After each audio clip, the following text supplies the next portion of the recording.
These are the top games you can get for your dollar. It's official because I've said it. Me, Chris George, welcome to Room and Board. And this video is all about what the title suggests, the best value board games, the best value for your money. And there's a number of different games that could fall into this criteria. There's a number of different ways how you could make this list. Obviously, the best value game is the game that you play the most. It is the game that you've played the most and have gotten the most play to purchase ratio. So if a game costs $60 and you played it 6 times, it costs you $10 a play, right? That's one way to determine value. That's not how I'm determining value for the most part for this list. If you are new to the channel, and you very well might be, know that I am really poor, cheap, frugal, as my mother would say. I don't like spending a lot of money on games. Most of my collection, which is usually behind me, but I'm away from my house right now, most of my collection was either created by gifts from friends and family or purchased on the secondhand market. There are not a lot of games that I personally would purchase at full price because I know that gamers tend to cycle their collections. I know that gamers buy a lot of games and then go, oh, what have I done? I need to get rid of all these things because I have 0 time. And then I go, yes, please, thank you, give me that, as some might say. And so for me personally, as somebody who has really exploited the secondhand market for my own benefit and for the benefit of my continued enjoyment of the hobby, I'm fine waiting for a great deal.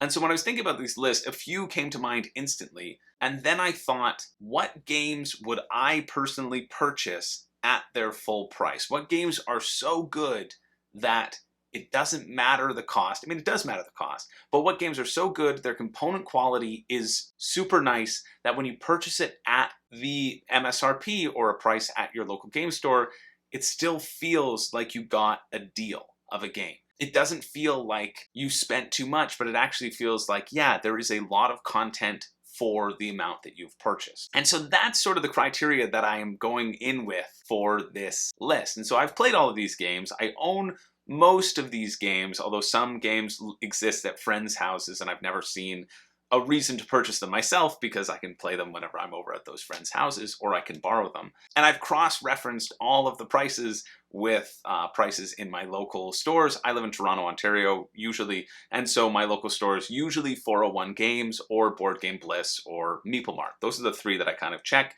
For the reference of this video, I will be just referencing 401 game prices, but they're usually the same at those 3. So yeah, that's how I created this list. That's what I feel passionate about these games. These games are good purchases, and that if you were to go out and get them at your local game store at these prices, that they would be worth these prices. Because they certainly are worth these prices to me, and I don't spend money. I try not to, because I don't have a lot of it. I, of course, make luxury purchases like everyone else, but I feel like these are games where if I went to a store and purchased it and walked home, I would be very happy. And I cannot express this enough. If you are unfamiliar with this channel, that should hold a great deal of weight. Hopefully I've impressed upon you the nature and severity of my frugality. And if not, let me know. I'll send you, copy of my bank statement, I guess. But before we begin into the actual list, because it's 10, you always have to do a list with 10, right? My list has 11. Before we begin, there are some honorable mentions. Honorable mention number 1, this is for the naysayers out there. It's a deck of standard playing cards. That's the best valued board game ever. I mean, you're right. You can play a number of different games with playing cards, but I also want to challenge those of you who say this.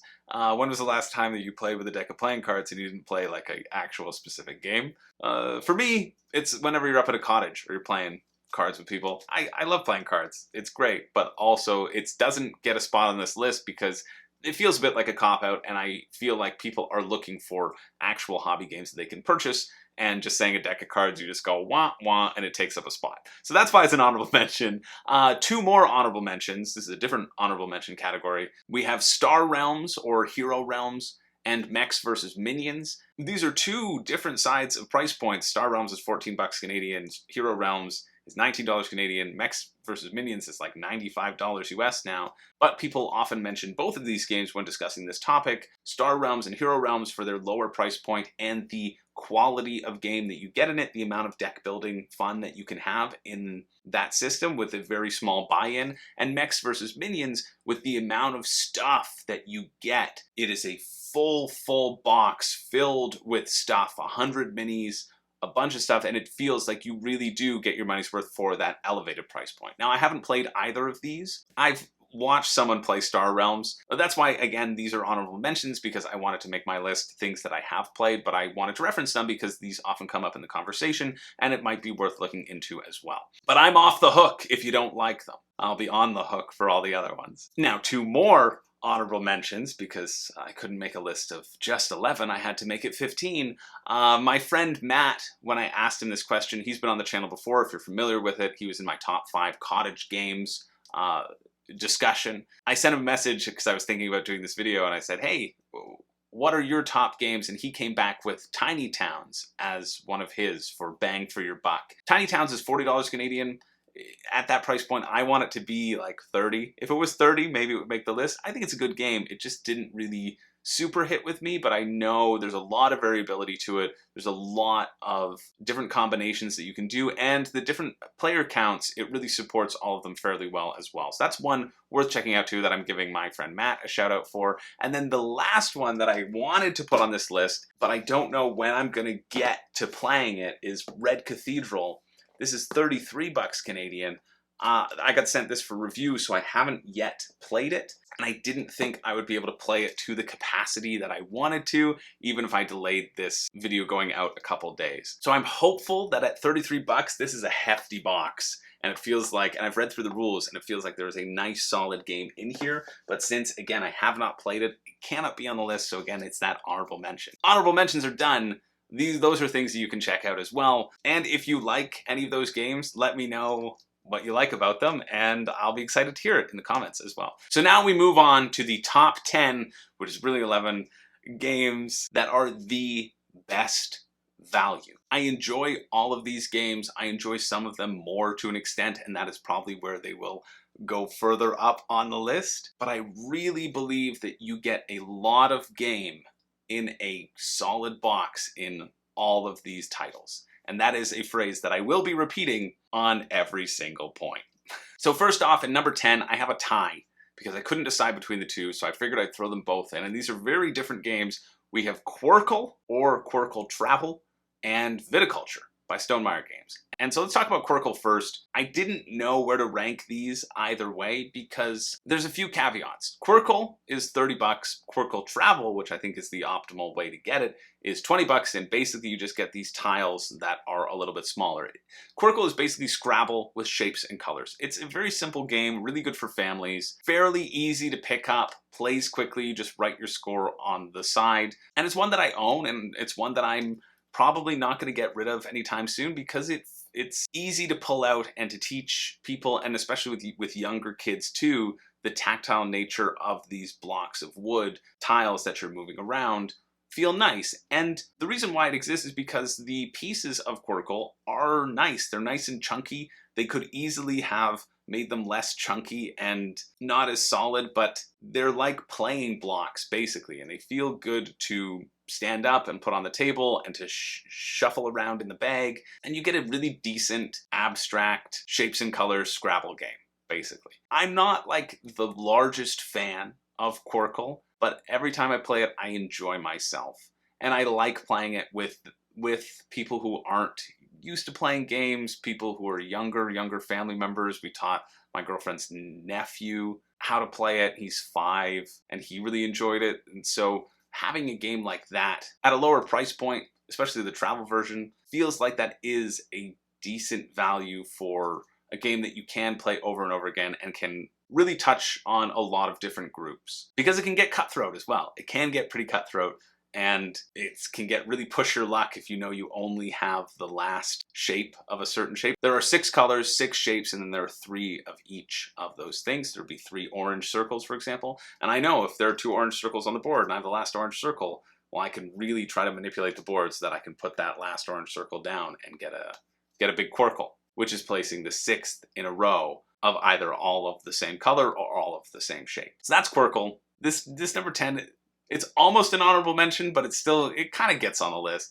And then number 10 is Viticulture, which is currently $48 Canadian at 401 Games, although it is on sale, and so normally it's $54 Canadian at 401 Games. And so that $6 range, you can see that I am very cheap because that makes a significant difference to me. Viticulture also is kind of in this honorable mentions number 10 tied category because most people talk about viticulture with the Tuscany expansion attached to it.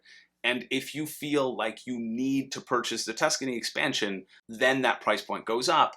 And then I think it no longer is that great value. But Stonemaier Games, they make really good quality components. You're going to get all these different shaped meeples to go along with your game. You're going to get these little gems that represent your wine. So you can take your red wine and your white wine and smash them together to make rosé, which is, of course, the official winemaking process that any sommelier will tell you. Although, when I tried it at my sommelier interview, it really did not work out the way Stonemaier told me that it would. And they certainly weren't happy with my champagne either, which was just smashing together rosé and white and red.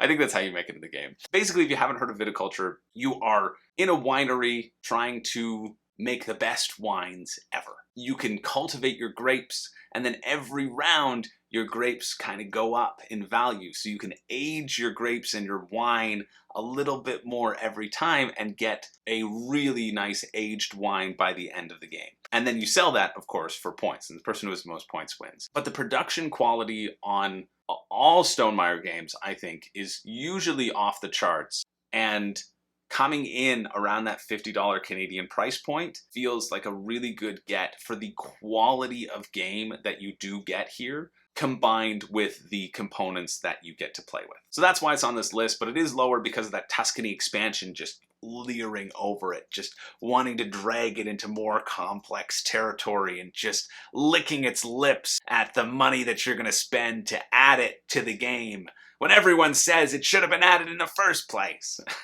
But I think the viticulture base game, as it is a really nice deal and feels like a pretty great value. Now, best deal number 9. We're done with the cheats. It's only 9 from here on out. We have Welcome To, which is also known as Welcome to Your Perfect Home, which I never knew until somebody said it. And I was like, that's not the game's name. It's just called Welcome To. Basically, Welcome To, if you haven't heard of it, it's what's called a flip and write. And so you're going to have a sheet of paper and you're going to have a deck of cards. And when you describe it just on a pure components level, that seems like it's not a great value because it's 24 bucks for just a bunch of sheets of paper and this deck of cards. And some pencils. Don't forget about the pencils. 2B, I'm sure they are. They're probably no name. But Welcome To, I think, was one of the pioneers towards a real boom of roll and writes or flip and write games because of the quality of game that it provides. There's a lot of interesting decisions that you can make, yet it's not too complicated that you can't bring new people into it. Basically, some numbers will be flipped up and you have to choose one of those numbers and assign it somewhere in your neighborhood and make it someone's house number, for example, or invest in other little things and use it in different ways. And you're trying to make the perfect home in the perfect neighborhood that people will want to come to, which the homeowners association will then knock on your door and give you a grade. And if you don't get the highest number, well, then you're kicked out of the planning committee for good. You're lucky that you even get to live in the neighborhood after the stunts you've pulled. But it's on this list because of the quality of game that you do get in a small package. There's a lot of really quality games you can get in a small package. You can check out my affordable games deathmatch that we had on this tournament as well. And part of this list is going to be not rehashing that same tournament because you could almost pull great value games from that. There's a very large selection of really good games that are over there, but Welcome To shines a bit for me because of the depth of strategy and of thinking that this simple premise can provide. It's a really elegantly designed game and something that I quite enjoy every time I play it. And so I think it packs a really nice punch for a wide variety of people, and that's why it's on this list. Now, number 8 is a game called Space Base. This clocks in currently at $38 Canadian at 401 Games, and This one was potentially iffy. Again, if you look at the quality of components, it's just a bunch of cards and a few player boards and a few cubes to track your stats. The premise of the game is you're trying to build the best space station. So you start out with a really measly space station that can do nothing important, barely produces oxygen, no monkeys are part of the crew. What kind of space station is this? And eventually you get to get more and more cards and more elements to it, which allow you to do different things and punch your score up, and this person who crosses a certain threshold first generally will win the game. This is a game, again, that kind of veers towards that less complex territory, and not all of the games on this list are going to be in that sort of lesser complexity level, but I think having the ability to play a game with a wide variety of people is a boon towards getting a solid value out of it. And I think Space Base is a game that provides a lot of variability in a really nice small package. It almost is of the tiny town variety where, you know, if it was $30, it would be a steal of a deal. But at $38, I feel like that is a really nice price point for the quality of game that you do get and the accessibility that it provides as well. Okay, moving on to number 7. It's another roll and write style of game where it comes with pads of paper. And it's the last roll and write that's on this list. I'm not going to make a whole list of roll and writes just because we got to draw the line somewhere. And also because I don't necessarily think all roll and writes are the best value, but this is a really chunky, delicious, exciting experience for gamers while remaining very interactive. It's the most interactive roll and write that I have seen. Often I find them to be very solo, and I like interaction with my games personally. And so this is Dinosaur Island Roll and Write. It came out recently, it's by Pandasaurus Games, and it's just so good. I really have been having a great time with this game. I want to do a full review on this channel, but a friend of mine, my friend Matt, stole my copy and he hasn't given it back yet. I'll do it when he gives it back, I guess. And this clocks in at $25 Canadian. You get these 10 beautiful amber chonky dice. You get all these cards which provide variable setups and variable locations and specialists that you can build into your theme park. The premise of the game is you're creating a theme park, which could have been created in the larger scale. You could have printed out, gotten a whole box filled with cardboard polyomino tokens, little Tetris-shaped tokens as you fill your board and arrange your theme park. But instead, by doing it on the pads of paper, not only does it reduce the price, but none of the gameplay is lessened by it. You get a really satisfying, dense experience that I have really been enjoying a ton. And again, this comes down, for me, you'll see this pattern. It is the quality of game in the box at this price point that makes it feel like a really great deal. Most of the things around my channel are me trying to be devil's advocate and not convincing people to spend money. And Dinosaur Island Roll and Write is something that I don't feel bad about recommending. Honestly, anything on this list I don't feel bad about recommending because I believe the value is there for those who are courageous enough to find it. Basically, you'll roll the dice and then you'll do a snake draft. So if I roll the dice and I'm the first player, I would take one dice. Everybody else will get a chance to take the dice. Then going from the last player, they'd take a second dice and I would finally have the last choice between 2 dice to take. You get the resources that are on those dice, and then you also get to use those dice to get additional bonuses on another little sideboard. This is where the interaction really comes into play because it's a little bit of a worker placement mechanic. And you're trying to manage and grow the excitement in your park without having too many deaths from all the raging carnivores that you've just jammed into one pen and who are going to break out if you don't have enough security. It's really, really fun. Hopefully you can tell just by the way I'm lighting up in a way that this cynical old crotchety curmudgeon has never lit up in his life before. It's a really solid game, and I think it is a great value. I should just end every number with that. Moving along, we have number 6, and this is a game called Citadels, but specifically Citadels, the Classic Edition. Now, Citadels came out a while ago, and it was around a $30 price point, but this Classic Edition is $15 Canadian, and that is the price point that I love. The original version had a few different sets of cards, and this Classic Edition is more streamlined, and so you only get 1 different set of characters instead of 2, for example. But here's the thing, the 1 set of characters is the set of characters that you'd probably want to play with anyway, because they're a good set of characters. How the game plays is everyone will secretly choose a character As it's passed around the table, you're drafting one at a time. And then the characters will activate in order, starting from 1 and going to 8, and each get to do a different thing. And then on your turn, after you've activated your character, you get to build a number of buildings, and the buildings are worth points. Once somebody's built 8 buildings, the game's over, and then whoever has the most points wins. It's very simple, but for $15, there's a lot of great fun that can be had in this game. For $30, I was never interested in buying it. I always thought, that's a bit too expensive for the game that it actually provides, the level of interesting decisions that it provides, and it was a really small box, and I'm like, I don't think for $30 I'm interested. For $15, next time I'm at a store and I see it for $15, yeah, I'm gonna pick it up because I'm a man of my word, and now this video exists. I think it's a really solid drafting game with a neat level of interactivity, and it's something that I really, really enjoy. This one was also in the Affordable Games Deathmatch, but I don't care. It's a really good deal, and I'm not upset about the crossover. And speaking of crossover, we move on to number 5, which was also in the Affordable Deathmatch video. This will be the last one on the list so that there aren't too many crossovers from that segment. Again, if you're looking for cheap games under $20 Canadian, that's the thing to check out as well, because there's a lot of really good options. But coming in at number 5, again, at that $15 price point, I think it used to be $12. So, you know, maybe it's my nostalgia that's keeping it on this list. I'm not sure, but that is the game. Coup. Coup is a game I've played hundreds and hundreds of times. Literally hundreds and hundreds of times. It's super easy to play, super quick. The rounds go by really quickly. That's why you can play it hundreds and hundreds of times fairly easily. This is a great game to play if you're on a lunch break and you have a group of people who just want to lie to each other's faces and break and burn their relationships with each other to the ground. Coup is the way to do that. It's a bluffing game, if you haven't heard of it. You have 2 rolls in front of you, they're face down, these act as your lives, and you can only legally do these specific actions, but you can say any action, and as long as nobody calls you on it, the action goes through.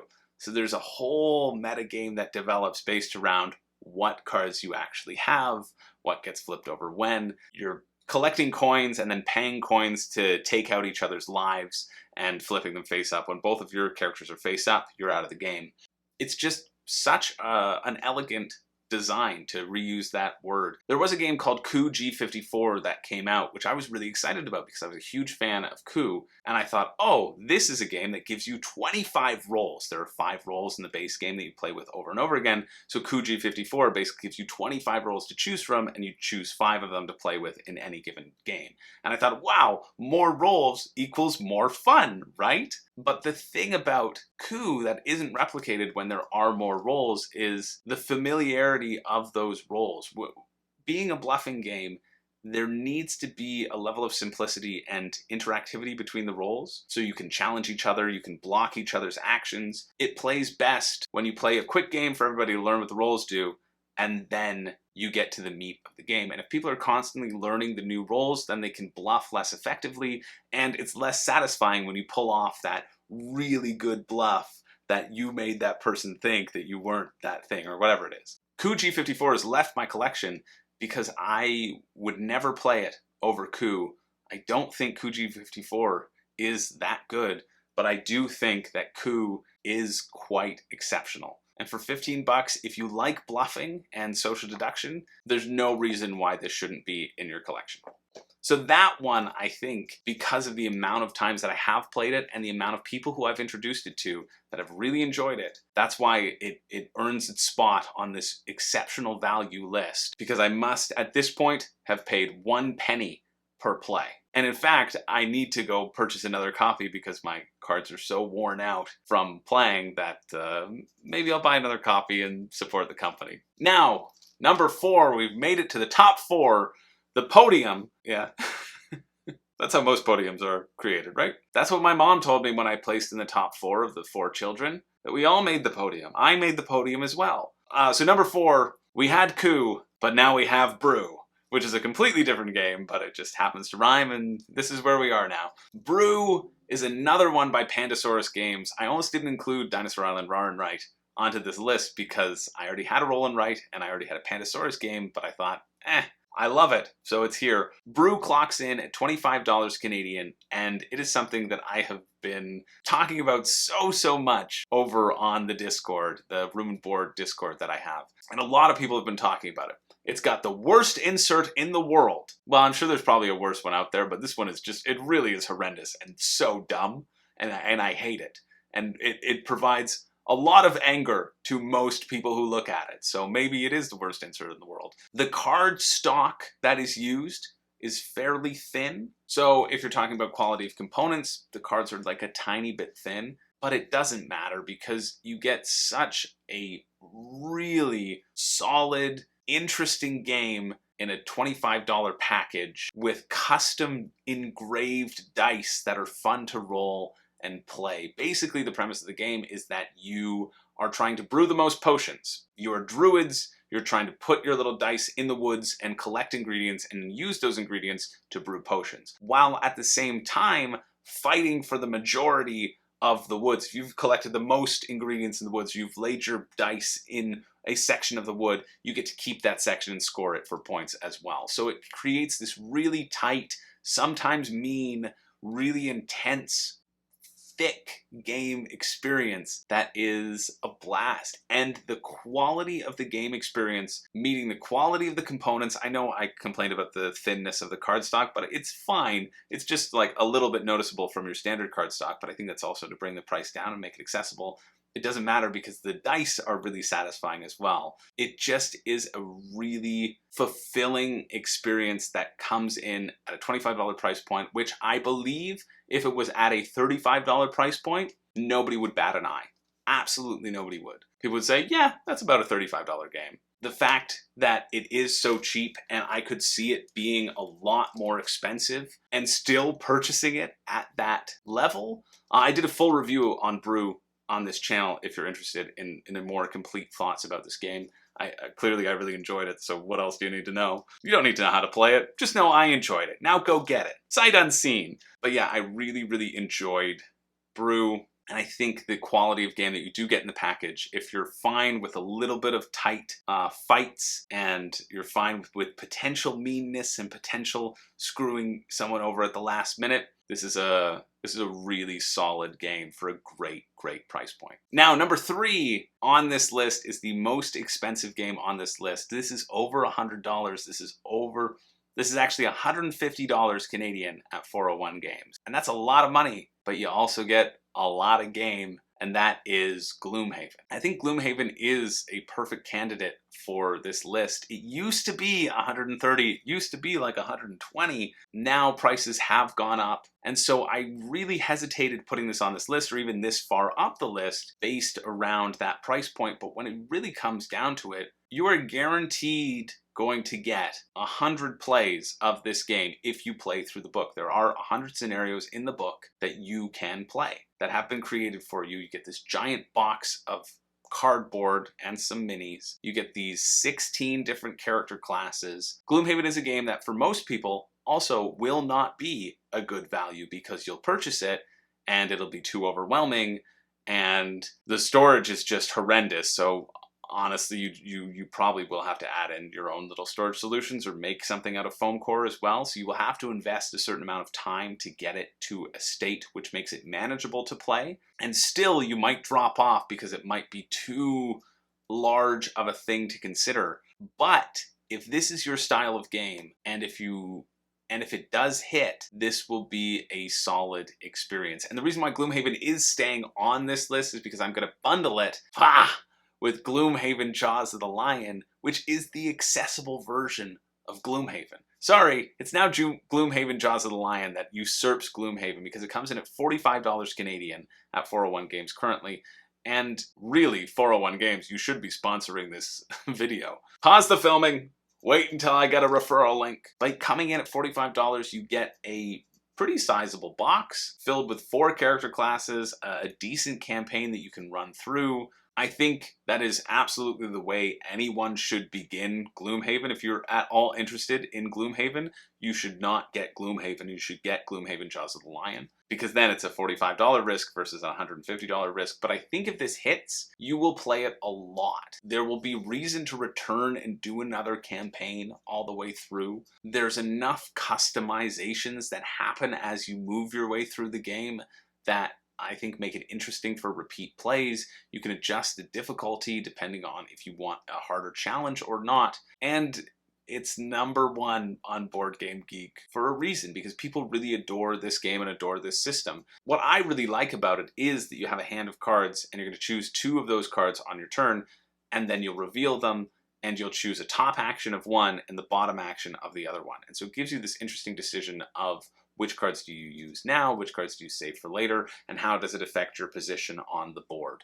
I don't like the setup that has to happen with Gloomhaven. That is a significant bar in getting it to the table, and that's where Jaws of the Lion helps out, because the setup is actually in a book that I think should be included in all future printings of Gloomhaven for free, but they're not going to do that. I still think even at that enormous price point, you boil it down to the number of times you will play this game, if you will play this game, if you don't have already a large collection of over 50 or over 100 games that you like cycling through and enjoying. In that case, you're not going to get Gloomhaven to the table enough to make it actually valuable or make it actually a good value for you. But if you do get it to the table frequently, then this is a solid game. You'll get that price per play ratio down fairly significantly because you have enough content in the box to get it down to that level. And that's why it is #3.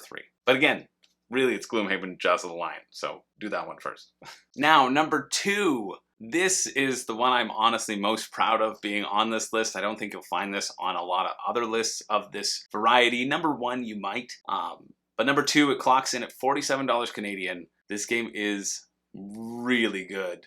It's exceptional. Each play will take you probably about 6 hours. So if you're talking time per hour per play, the amount of epic scope that they pack into an actually affordable box is incredible, and that is the game Dune. Dune does something magical in that any other game of this size and scope would take the opportunity to stuff it filled with bloat, to try to make it this epic table presence experience and up the price point. There are tons of games out there that have this big overarching space theme and are charging you $170 for this large epic experience. And people might justify that as great value, like I have kind of justified with Gloomhaven, and that's fine if you do get it to the table, even though, Gloomhaven Jaws of the Lion exists and something else doesn't really exist for those. This potentially is that. It is the epic space experience that takes place over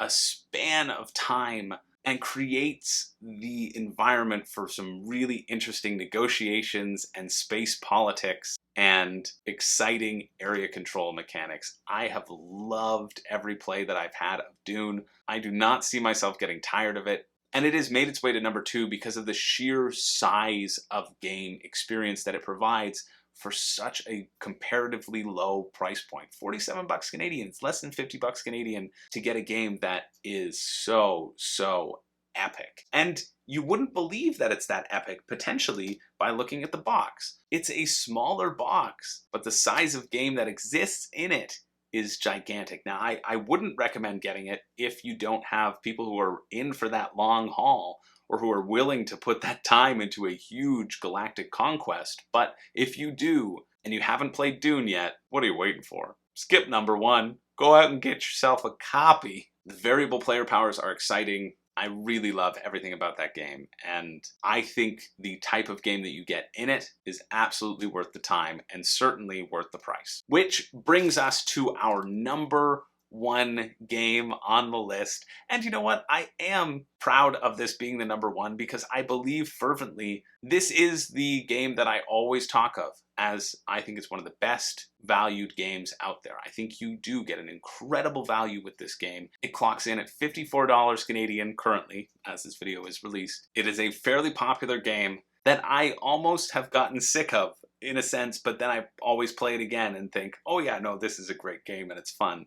I think I've gotten sick of it until I play it again, and that is by Stonemaier Games, Wingspan. Wingspan for me at $54 Canadian combines everything that this list entails. It combines a deep, rich game experience. It combines a level of variability in the box. It combines an amount of really solid components. The eggs are great. You get a little birdhouse dice tower in with it. The cardboard in it is really solid. There's no flimsy tokens. The card stock quality on the cards, also fantastic. The box is stuffed to the brim with content. And I know that potentially in Canada, this might be one of the lowest prices for Wingspan. I know the last time I kind of brought up this conversation, somebody said, oh no, Wingspan is like $60 US, which would be like $72 Canadian. And honestly, that's what it feels like it is worth. Even at that price point, it feels like it's worth it.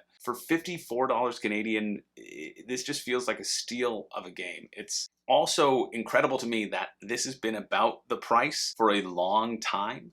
Even after its increased popularity, they could have bumped it up by $5 or $10 MSRP and people would still have gotten it because they were frothing at the mouth for it, because everybody and their brother and Mandy Patinkin, practicing this helps Alzheimer's, I'm told, even though he didn't get it, was playing Wingspan. I just think the quality of components in here is so impressive, and that they're able to do it for this price point, for me, sets the standard of my cheapness. And it is the sort of game that I almost measure all other games against in terms of their component quality. I'm sure you have heard of Wingspan. If you haven't, you're just assembling a collection of birds, and each bird that you get will give you additional actions on your turn. They'll give you additional things that you get to do. So whenever you lay eggs, for example, you also get to activate all of the birds in that particular row, the lay eggs row, and get to do their ability as well. So you're chaining these things together and you're just building this engine that gets you more and more stuff, and you want to get the most points at the end. It's a delightful game, both in theme and in play. And even though I've played a lot of it because my girlfriend really enjoys Wingspan, and so it is one of the games that she always requests to play. If I say, let's play a game, and I want to play something different, she's like, but we can play Wingspan again. Even if there is that hesitation in me of, I really wish I could play these other games on my shelf, I don't think I'm ever dissatisfied anytime I play it, which speaks to the longevity of the game. I think the base game is completely fine. This is another one, Stonemaier. This list honestly could have been all Stonemaier games because they have really good quality components, but I think this just finds the balance of component quality and price. And even though there are those expansions that exist, and if you are interested in those expansions, I would get the Oceania one first. I think I pronounced that right. I always call it Oceania, and I know I'm missing an I. But I would get that one first because it switches up the game a little bit more than just additional birds. But even though there are tons of expansions for this game, the base game is still so solid that it's an easy thing to recommend, and it is a fantastic deal at $54 Canadian. So there we go. That's the list. Those are my top 10 best value games of all time, and now they're yours because I put it on the internet, and you know what? What I say goes. I'm sorry to tell you, but this is the definitive list. If there's any other people who say, you know, there are other games that are a good value, well, maybe they could make the honorable mentions, but they ain't top 10, let me tell you. Until, of course, I do an inevitable update to this list when all of these prices shoot up by $10 to $15 and they get eliminated entirely. And that's not saying that there were a lot of games in contention that I think are priced fairly. But these games, I feel, are potentially underpriced. Gloomhaven, not so much. Gloomhaven Jaws of the Lion is priced fairly, I think. But I still think it's a good value. But these are things where cheapy me is happy to pay those prices and is happy with the quality of game that you get, which is important to me, both on a play level and on a component level, because who doesn't love pretty things? Anyway, thanks for being here. Thanks for sticking around. If you wouldn't mind, and you're not subscribed to this channel, just hit the subscribe button. I know maybe you're not even here for board game content. You don't want board game content all the time. I'll just pop up now and then. Nobody will even know that you did it. I'll keep it a secret. I won't tell anyone if you don't, but it actually would mean so much to me, and it's completely free for you to do. So if you wouldn't mind, just hit the subscribe button or the like button. My name's Chris George, and I don't have a catchphrase, but I do have a couple games now that I have to go out and buy, or else I'm a friggin' liar. And you know that ain't me. Thanks again.